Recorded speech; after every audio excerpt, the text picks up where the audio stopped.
श्रुतहन सती हरनिया ई बाजी लगावे जे स्वामी चलू गिरही स्थान के हरिदास ई आवाज लगावे छे सती हरनिया हे आबई रहिए ते हम देखने ये लिए जे नदी में मुर्दा भाषण जय जय हो पिपरा बाबा के मधुमंस ने चाहिए तो महात्मा बाबा कोनो जानने ले जेते जे जिंदा के ला के लेकिन मरल के लाश के मंस बना के ले से ने तो चलियो ने वही लाश के एक बगल से मंस छोड़ा लेबे अल्लाह जब वह मंस बना के पिपरे भगवान के भोजन करा देबे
जैन सती हरनिया भक्त हरिदास मरल लाश के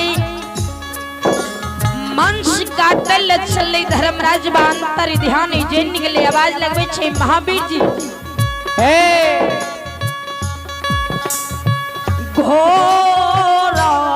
घोरायनिया हे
जी ये बाजी लगावे छे महावीर जी हरिदास जी को घोर अन्याय करे के लिए नदी किनारे के ओर चल दल गया। तो महावीर जी ये बाजी लगल के सरकार करना की छे हाय हाय कल के चलियो आई जगह से यहाँ जाओ और लहास जी मरल छे हरिदास के आईने से मरल लहास के यहाँ पल भर के कारण जिंदा कर दो भगवान। हरिया जहना नदी किनारे आवे तो हरिदास मरल लहास के जिंदा देखना चाहिए। हाय हाय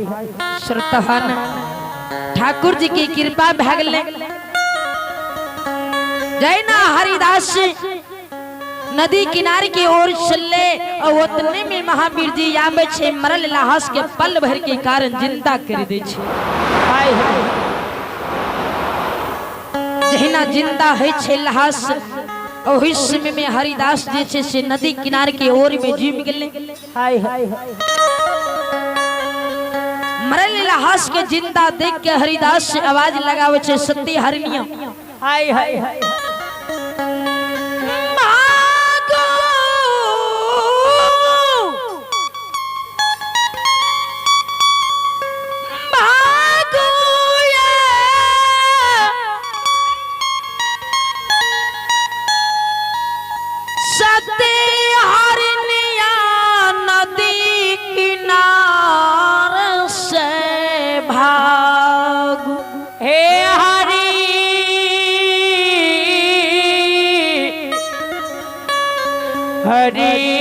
हरिनिया सती हरनिया ये नदी किनारे से भागू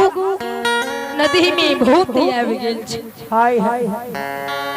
इन्ने मरल लहास जे छै से हाहाकार मार के नदी किनारे में हंस रहले। भगवान मरल लहास हंसई हरिया देखई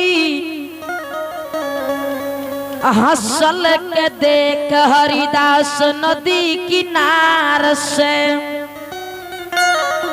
सती हरिनिया हरिदास दरबार मारने भाव या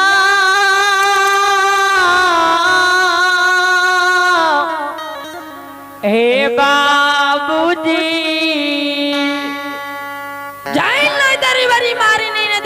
से भागे और कुछ दूर जब यागा येले भगवान सुती हरिनिया ये बात लगवे छे स्वामी स्वामीनाथ स्वामिया बई रही पुनरीत सीमान पर देखलिए गाय मरल रे। हे